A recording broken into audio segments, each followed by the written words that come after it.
우리는 지금까지 7편을 통해서 신천지에 빠진 사람들을 만났고 신천지의 실체도 알아봤습니다. 오늘은 신천지에 빠진 사람들 그 마지막 시간으로 상담을 통해서 신천지의 거짓 교리를 깨닫고 되돌아온 사람들의 이야기를 들어보고자 합니다. 아울러 지금 한국교회가 해야 하는 일은 무엇인지 우리에게 남겨진 과제를 살펴보고자 합니다.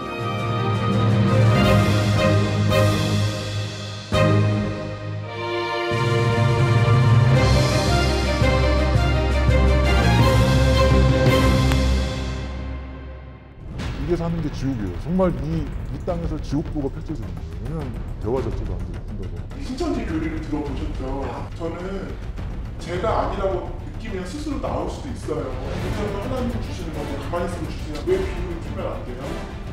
비유를 풀어서는 안 되는 거고 비유를 풀면 그게 교리가 이상해져서 나는 강조가 안 나와.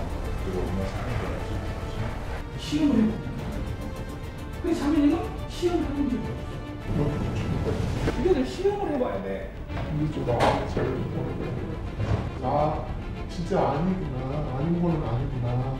그렇다면 거기 가서 구원받고 내가 영생하고 십자가 사자를 들어야 되고 이거는 내 욕심이었고 정말 진정한 예수님을 오늘 이제 내내 교육까지 합쳐서 보면 예수님을 내가 모르고 그냥 나만을 위한 신앙을 한 것 같다라는 생각을 하면서 내가 거기 안 갔더라도 내가 지옥에 떨어지는 건 아니구나라는 그런 마음의 짐을 약간 덜었어요. 9일간의 긴 상담 후 드디어 회심하게 된 황경혜 씨의 심경을 들어봤습니다. 지금은 이렇게 일이 다 마무리되고 안정이 되면서 어떤 생각이 드냐면 다 인도해 주시는 것 같아요. 나처럼 이렇게 믿음이 없고 기독교에 대해서 반감이 많았던 나를 인도하려니까 내가 좋아하는 공부를 시켜야 했고 그러기 위해서 바로 오지는 못하고 돌아왔지만 바른 길로 또 인도를 해주셨고 그리고 저희 남편도 또 저로 인해서 믿음을 찾았잖아요. 모든 게 하나님의 인도하심으로 감사하다는 황경혜 씨. 하지만 처음 상담소를 찾았을 때만 해도 반감이 컸었죠. 그럴 수밖에 없는 이유가 있었습니다. 거기서 교육시킨 게 그거였어요. 산속으로 끌고 가서 외딴 곳으로 끌고 가서 이제 감금해놓고 그리고 이제 계속 뭐 정신교육을 시킨다. 사람이 이상해질 정도로. 그래서 거기서 이제 그 개종교육을 받고 있던 찰나에 뛰쳐나온 그 여자분이 이제 인터뷰를 하면서 절대 사인하면 안 되고 절대 사인하면 안 되고 어떻게든 문을 깨서라도 뛰쳐나와서 알려야 된다. 그렇기 때문에 비상연락망을 꼭 하나 외워야 된다. 뭐 이런 식으로 교육을 해주는 게 있었어요. 근데 저도 모르게 그게 생각이 나는 거예요. 이미 신천지 안에서 상담소에 대한 세뇌 교육을 받은 뒤라 두려웠다고 합니다. 그래서 처음엔 남편이 가장 원망스러웠다는 겁니다. 이 믿음을 가지면 다 해결이 되는데 왜 굳이 남편이 이런 곳까지 나를 데리고 와서 죄인 취급을 하나? 내가 그만큼 그렇게 뭐랄까 소위 말해 정신병원 같았던 느낌이 들었어요. 정신 이상으로 내가 여기까지 왔었어야 됐나? 내가 정신 이상인 것처럼 다 그렇게 취급을 하는 것처럼 느꼈었어요. 그렇다면 그녀가 결정적으로 회심하게 됐던 순간은 과연 언제였을까요? 많은 사람이 내 이름으로 와서 나는 거기가 참하나님인 줄 알고 다녔었는데 그리고 그곳에서는 기존 교회들은 다 개돼지고 교회 목사들은 다 개돼지고 잘못된 이론을 가리킨다고 하나도 맞는 이론이 없다고 설교가 없다고 하는데 그러면 도대체 내가 어디 가서 믿음을 가져야 되냐 그랬더니 다 하나님이 인도해 주신다고 하더라고요. 근데 그때 좀 흔들렸던 것 같아요. 결정적으로 열리는 계기는 아마 목사님을 뵙고 요한일서 4장 1절 사랑하는 자들아 영을 다 믿지 말고 오직 영들이 하나님께 속하였나 시험하라. 많은 거짓 선지자가 세상에 나왔습니다. 선지자는 선지자인데 하나님의 선지자가 아닌 걸 거짓 선지자인데요. 근데 이런 사람들이 많이 나올 거래. 그럴 때 어떻게 해야 되냐? 그냥 믿지 말고 어떻게 하라? 시험을 해봅니다. 근데 자매님은 시험을 해본 적이 없어. 그러니까 속을 수밖에 없어. 그래서 문제는 뭐냐면 이것을 시험을 해봐야 돼. 대부분 이제 신천지는 요한계시록을 가지고 이제 교리를 만들었습니다. 그래서 그 사람들이 그걸 이제 십상교리라고 해요. 그래서 요한계시록을 하나하나 해석을 해서 이만희가 왜 재림주가 되는지, 왜 구원자가 되는지 이런 것을 가르치고 있는데 그 가르치는 내용을 다시 재반증하는 거죠. 그래서 들어보니까 이 사람들이 잘못 가르쳤고 속인 것이었구나 이렇게 깨닫게 되면 이제 개종하는데 대부분 계시록 부분에서 많이 돌아서게 되죠. 우리 강의하면서 보면 벌써 표정이 달라지고 또 본인이 이제 강의 끝나고 나서 소감을 말해보라고 하면 내가 속았다 뭐 이렇게 주로 말하는데 대부분 계시록에서 많이 돌아옵니다. 머리 아파요. 지금 속이 울렁울렁. 왜 속이 울렁울렁하세요? 한번 모르고 거기에서 그냥 속에 있었다는 자체가. 누가? 거기서 이 속사람을 생각해라. 그렇게 생각하는 거예요.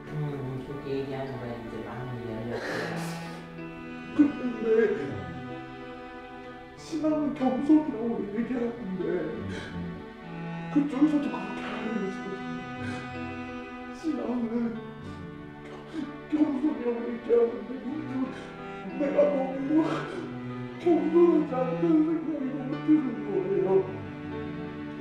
근데 그쪽에서 가르친 게 여기 다르기 때문에 아무것도 듣지 말라고 얘기하는데 심지어 듣지 말라고 하는 사람들이 신앙을 겸손이라고 얘기하니까 거기서 저는 사실 깨졌거든요.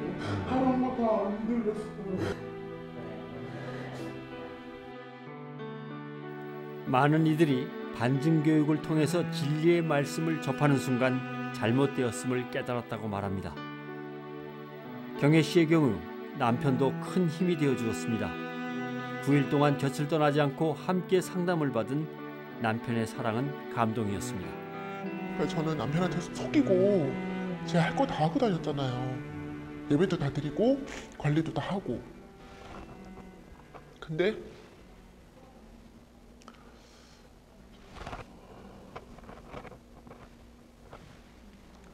남편이 계속 저한테 배신당했다 이런 얘기를 했었어요. 너가 어떻게 나를 속이고 갈 수 있냐 이렇게.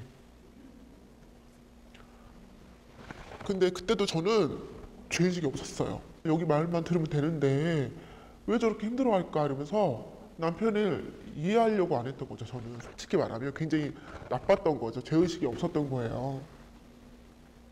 그리고 남편은 그런 저를 계속 믿어주고 있었거든요.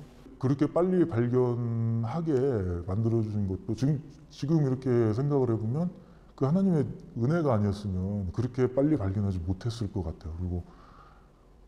그리고 아마 거기에서 그 생활 자체를 더 오래 하면서 더 주의를 짓기 전에 데리고 나오게 하신 것도 정말 너무 감사한 일이고 그렇게 생각이 들죠.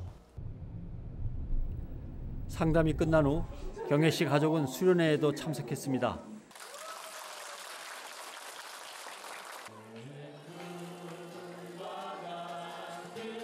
수련회에서 세례를 받았습니다. 남편이 함께 세례받는 모습을 지켜보던 경혜 씨는 감격의 눈물을 흘렸습니다.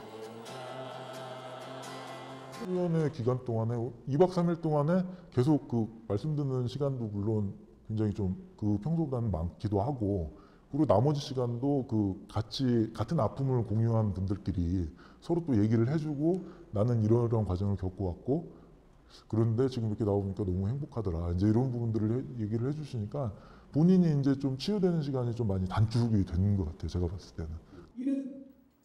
수련회에서는 신천지를 뛰쳐나온 사람들의 간증이 이어졌습니다. 네, 저는 신천지에는 한 1년 동안 있다가 3개월 전에 상담받고 지금은 교회 성역교회 나온 지 3개월 정도 됐고요. 나오고 나니까 그냥 가족들과 대화할 수 있는 것도 예전에 그냥 당연하다고 생각했었던 건데 지금은 너무 감사하고 사소한 행복이 얼마나 중요한 거고 지금 이게 당연히 좋아질 게 아니라 하나님의 은혜로 주어진 건데 신천지에서 구역장 하다가 상담받고 나왔습니다. 저는 정말 그것이 하나님의 나라라고 믿었기 때문에 정말 헌신하고 싶었고 또 그 이만희 씨에게도 너무 잘 보이고 싶어서 정말 이만희 씨가 원하는 게 있다면 정말 우리 구역이 어떻게든 이뤄보자 해서 정말 잘하는 구역이기도 했습니다. 세월을 보냈구나라는 생각이 들었고 또 제가 많은 사람들을 이끌어 왔었는데 그 사람들에게 너무 죄책감도 많이 들어서 정말 많이 울었던 기억이 납니다. 그리고 나서 이제 구원론을 듣게 되었고 정말 하나님을 아는 것이 어떤 비유풀이가 아니라 진짜 예수님을 통해서 구원을 받을 수 있고 정말 나 같은 부족하고 죄인도 예수님이 정말 살려주셨구나. 모두들 이곳에서 예수 그리스도의 진정한 사랑과 위로를 경험할 수 있었습니다. 신천지에 있었을 땐 솔직히 너무 두려웠어요. 매일매일. 내가 예수님을 만났을 때 정말 벼락맞아 죽지 않고 구원을 받으려면 내가 바로 섰는지를 확인하기 위해서 매일매일 구원의 확신을 갖기 위해서 전도를 하고 그렇게 행위를 하거든요. 전도하러 다니고 이러는 게 자기 구원을 받기 위해서 남을 전도를 하는 거거든요. 굉장히 이기적인 거죠. 그러면서도 매일매일 떨리는 마음으로 두려운 마음으로 신앙을 해요. 거기는 여기 오니까 구원이 그게 아니었던 것 같아요. 구원은 이미 구원을 받은 사람이라면 그런 떨림이 없어야 돼요. 그리고 당당해야 되고 그리고 마음이 그런 떨리고 두려운 마음에서 전도를 하는 게 아니라 구원의 복음을 전하기 위한 안타까운 마음에서 전도를 하는 거지 그런 거는 아니었던 것 같아요. 그래서 거기 있는 분들한테 정말 그거는 구원이 아닌 것 같다고 얘기를 꼭 해주고 싶어요. 이 과정을 겪어오면서 제가 느낀 거는 지금 사실 일반 교회들 같은 경우는 거기에 대응할 어떤 능력이 사실은 안 돼요. 나름대로 지금 제 개인적인 좀 소망이 있다면 지금 사실은 그 이단에 빠져서 지금 헤매이는 그 가족들이 지금 굉장히 많은데 이런 부분들을 어떻게 좀 도와줄 수 있는 그러니까 지금 그 기존 교회들이 이게 어떻게 보면 그 교회에 주어진 사명인데 자꾸 내 교회만 피해 안 보려고 지금 자꾸 막고 못 오게 하고 뭐 이 선에서만 그치니까 지금 피해자가 지금 점점 더 커지는 것 같아요. 요즘에는 그 포기 수단이 굉장히 공격적으로 돼서 더 빠지는 경우가 많은 것 같아요. 지금 그래서 그런 부분들을 일반 지금 기존 교회들에서 지금 이런 상담소나 이런 부분을 더 활성화시키도록 좀 더 노력해야 되지 않나 하는 게 개인적인 좀 소망입니다.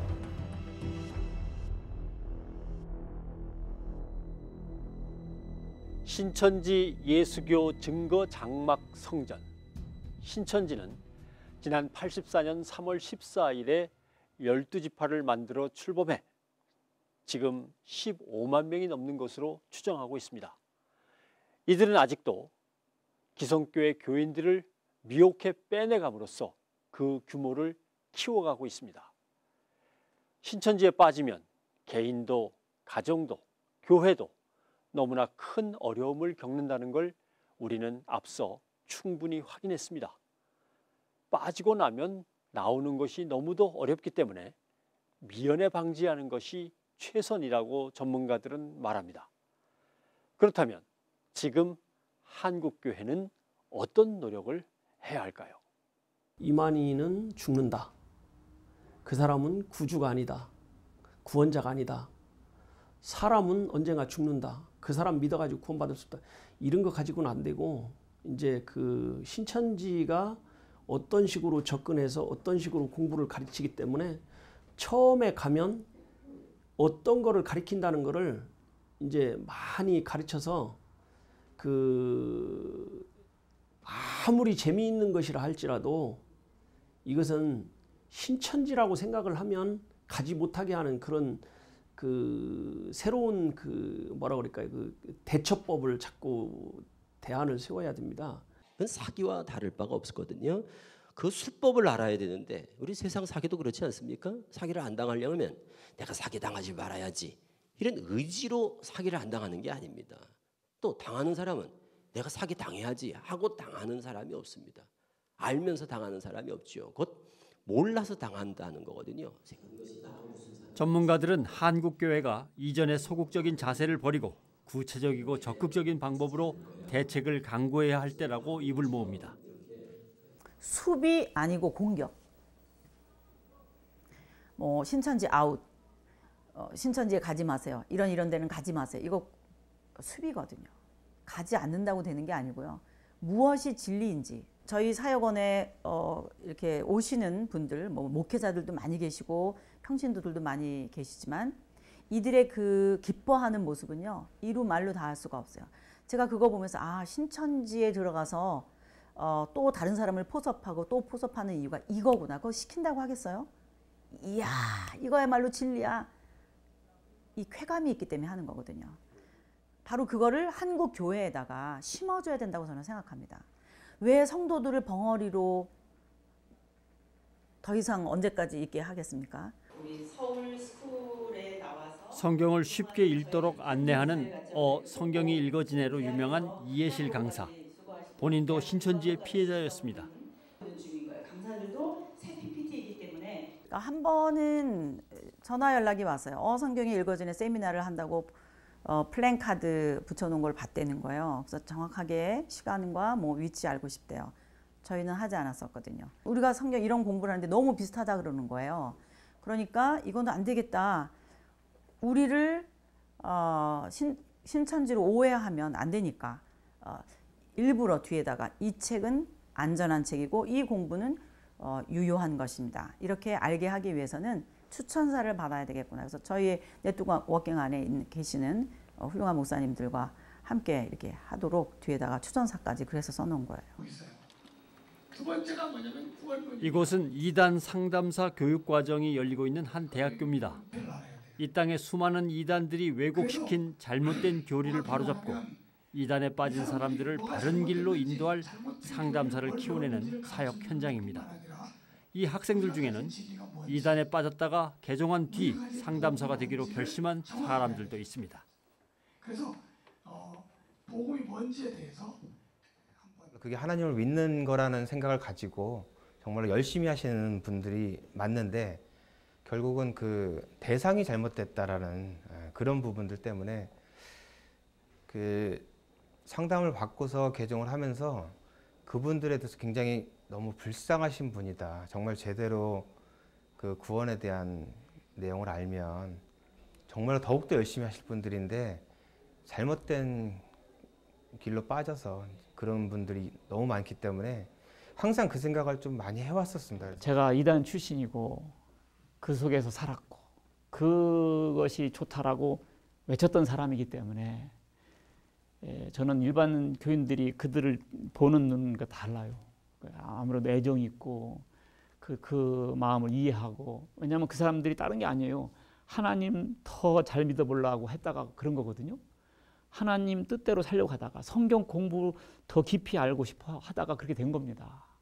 제가 나왔고 나오게 된 이 경험, 누가 저에게 미리 이렇게 교리적으로 차근차근 가르쳐 줬더라면 저는 벌써 나왔을 거예요. 그래서 저는 그런 부분이 안타깝습니다. 그래서 제가 그런 사람들 만나면 얘기를 해주고 싶어요. 외롭다고 느낀 사람 있어요? 거기 먼저. 근데 다 외롭다고 다 느끼잖아. 일단 그 교리가 아니었다는 사실도 일단 충격인데, 그때 교리도 교리지만 그동안 항상 같이 지냈던 사람들이 정말 영적인 가족이라고 거기서 얘기를 하거든요. 항상 같이 동거동락하는 사람들인데 그 사람들은 이제 더 이상 못 보는 거잖아요. 신천지를 나오는 순간 그 사람들은 신천지 사람들이고 나는 아니니까. 여기서 어떻게 다시 시작할 수 있을까라는 것도 막막했고, 세상에 나가려고 하니 지금 나는 너무 힘든데 또 티를 안 내야 되잖아요. 그래서 엄마 아빠가 물어보는 말에도 대답을 못하고 친구들이 물어보는 말에도 대답을 못하니까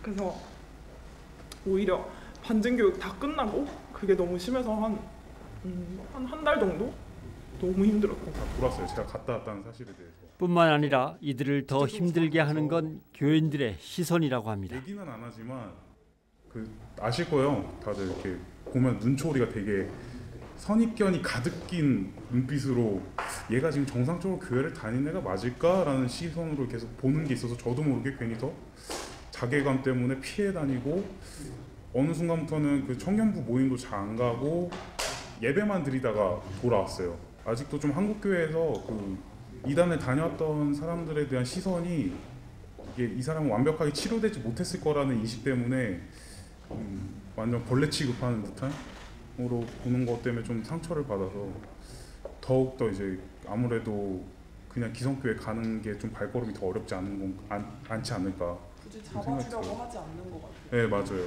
제가 간증을 하겠다고 했는데도 아무런 그게 없어요. 그러니까 우리 교회에 신천지 사람이 있다라는 걸 알리는 것도 꺼려 하시고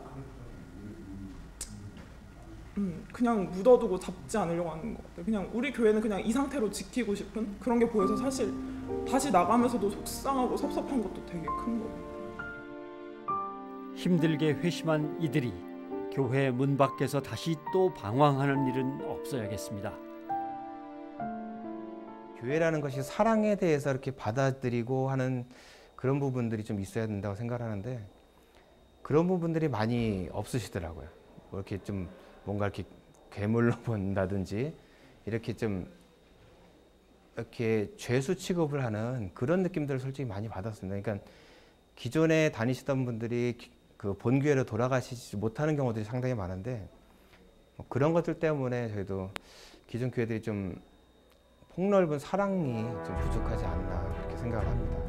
총회장의 독단적인 회의 진행이 그리고 우리는 한국 교회에도 묻고 싶습니다.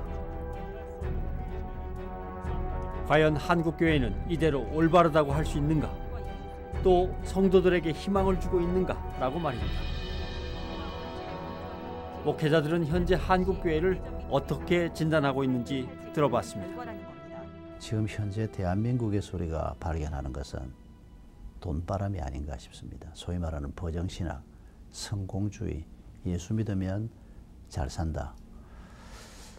그 말이 새빨간 거짓말은 아닌데 그러나 말씀이 우리에게 가르치는 핵심은 우리가 예수를 믿으면 잘 사는 게 세속적인 잘 사는 게 아니고 예수 그리스도 비슷한 존재가 된다. 예수님처럼 거룩해진다. 그게 성경의 잘 사는 삶의 핵심인데 그걸 우리가 놓치고 있는 겁니다. 이것이 역사적인 어떤 맥이 있어요. 1980년대부터 우리나라가 급성장하게 되잖아요. 그렇게 되면서 그 급성장의 혜택을 가장 많이 누린 게 한국교회예요. 이제 그러면서 하여간 교회가 폭발적으로 부흥하게 되는데 그것이 이제 정체가 돼 버렸다고요. 그렇게 하자 마치 기업을 성장시키듯이 성장 위주의 그 신학이 자리 잡게 되고 그렇게 하면서 성경의 모든 그 내용들을 헌금이나 전도로 귀결하는 그런 설교만 남게 됐어요. 그래서 성경이 복받는 비결집이 돼버린 거예요. 대부분의 교회들은 그 숫자 늘리는 데에는 관심이 있지만 그 한 영혼을 사랑하는 데에는 좀 부족한 것 같은 제 개인적인 생각입니다. 이건. 최근 고 옥하는 목사님의 이야기가 영화로 제작돼 잔잔한 울림을 우리에게 선사하고 있습니다. 저는 목회하면서 이걸 알았어요. 평신도에게는 죄가 없다는 걸 알았어요. 주님이 특별히 주목한 것은 그 교회의 사자입니다. 그 교회의 사자예요. 사대교회를 책임진 사자에게 주님이 지금 말씀하시는 거예요. 그 사자가 바로 되면 평신도는 바로 됩니다. 그 사자가 잘못되면 평신도가 잘못되는 거예요. 한국교회 모든 책임은 교역자가 져야 돼요. 교역자가 돈 사랑하는데 사랑하지 않는데 교인들이 돈 사랑하려고 하겠어요? 교역자가 음란하지 않는데 교인들이 간음죄를 범하겠어요?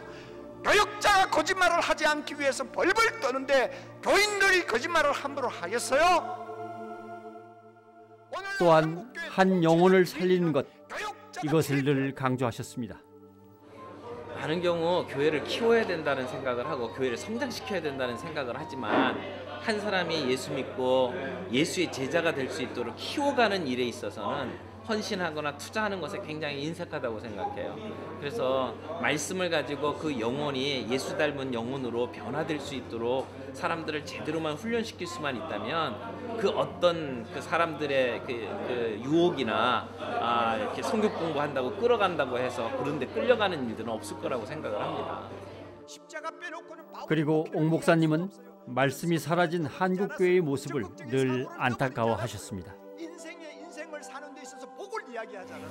나는 하나님을 가면 상이 없을까 두렵다 뭐 이런 소리를 그때는 아주 뭐 병이 들어서 가기 얼마 전도 아니고 아주 뭐 멀쩡할 때인데 그래서 당신이 왜 자랑할 거리 없어요? 얼마나 뭐 다른 사람보다도 열심히 하고 지금 잘하잖아 뭐 이런 소리를 했지. 그랬더니 내가 옆에 있는 누구하고 비교를 한다면 자랑할 수도 있겠지. 그러나 나는 내가 보는 사람은 옆에 있는 어떤 가까이 있는 목사님이나 이런 사람이 아니다. 성경에 있는 바울을 봐라. 성경에 나오는 그 평신도들도 봐라. 얼마나 그 사람들은 그 하는 수준이 다른데 내가 그런 사람을 보면 내가 무슨 자랑할 게 있나. 그러니까 이게 무슨 대중들 앞에서 하면 자기 뭔가 겸손한 척 한다고 하지만 자기 집 식구한테 거기에 무슨 자기가 뭐 무슨 체면치레 한다고 하겠습니까.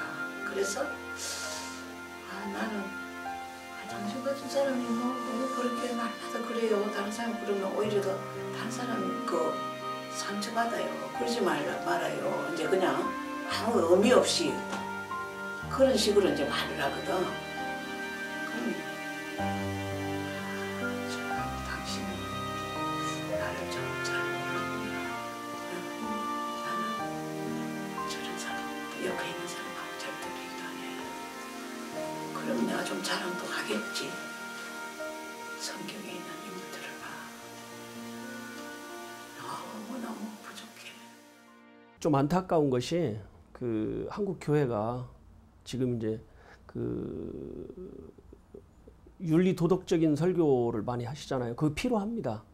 그렇지만 더 많이 해야 될 것은 전 이제 그 이단에 빠진 분들을 매일 만나고 매주 만나고 이러다 보니까 이제 그 구원에 대한 얘기, 구원에 대한 확신 이런 복음적인 설교가 더 많이 필요하다고 생각합니다. 그러니까 오늘 한국 교회가 교리 교육이 무척 약하다는 거죠. 교리 교육이 많이 지금 약해져 있다는 거예요. 성도들이 또 교리에 대해서 그렇게 접할 기회가 적고 그런데 신천지는 교리만 가지고 나온단 말이죠. 성경 한 것만 가지고 성경 해석을 가지고만 다 계속 지금 접근하니까 성경에 대해서 무지한 거예요. 성도들이. 뭐 이단 이거 공부 안 해도 됩니다. 이단 교리 안 가르쳐도 된다니까요. 우리 걸 가르치라는 거예요.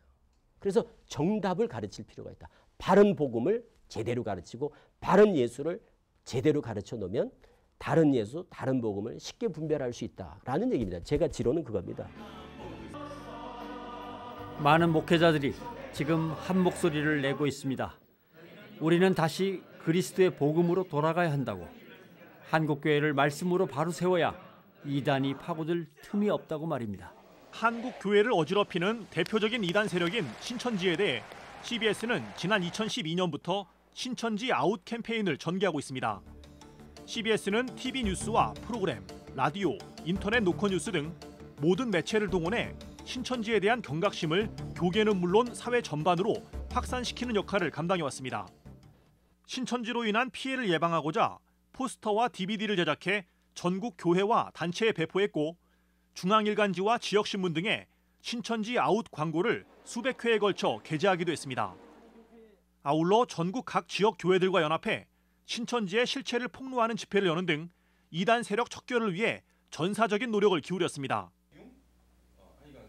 저희 CBS는 복음의 회복을 위해 한국교회를 지키기 위해 꾸준한 노력을 기울이고 있습니다.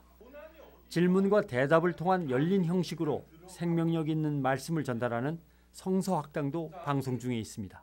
이 성서학당은 무엇이냐 하면은 목사들의 자기 개교의 발전이라든가 성장, 기복 이러한 것들을 다 배제하고 하나님의 말씀을 말씀되게 했던 그것을 가르치고 있는 프로그램이라고요. 자연히 그 풍성한 은혜, 그러니까 신천지라든가 통일교라든가 그 어떤 이단들에서는 볼 수 없는 하나님의 그 풍성함과 깊이와 따뜻함과 넓이를 이곳에서 찾을 수가 있는 것이죠. 또한 성경에 대한 깊은 이해와 신앙의 방향을 제시해주는 CBS 성경 사랑방도 방송 중입니다. 성경 공부를 정말 사람을 살리는 성경 공부.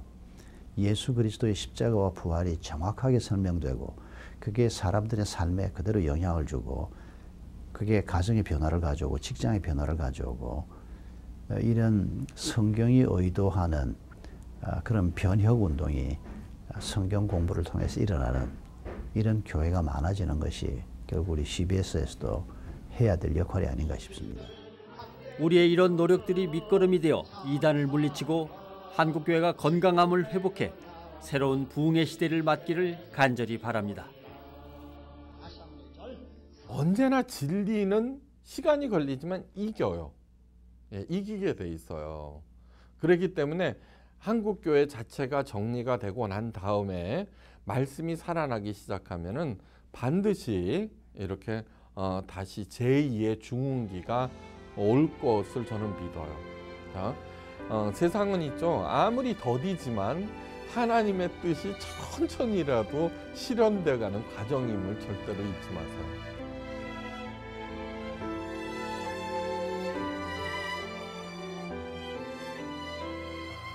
지금까지 여러분은 신천지에 빠진 사람들 8부작을 통해서 어떤 걸 느끼셨습니까? 저런 것은 나와는 상관이 없는 일이야. 우리 가족이 설마 저런 거에 빠지겠어? 이렇게 남의 일로만 여기시겠습니까? 이런 방심과 부주의가 신천지로 인한 피해가 줄지 않는 또 하나의 요인이라고 전문가들은 입을 모읍니다. 그리고 또 하나의 문제는 우리가 신천지 공격에 흔들리지 않고 오히려 미혹에 빠진 사람들을 이끄는 역할을 잘 감당할 수 있는가 하는 것입니다.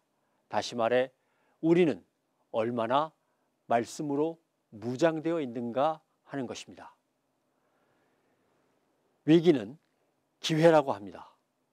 지금 한국교회가 할 일은 말씀의 회복입니다. 그래야 그 수많은 이단들의 유혹에 빠지지 않고 나아가 한국교회를 지킬 수 있습니다. 여러분 함께해 주십시오. 여러분을 믿습니다. 감사합니다.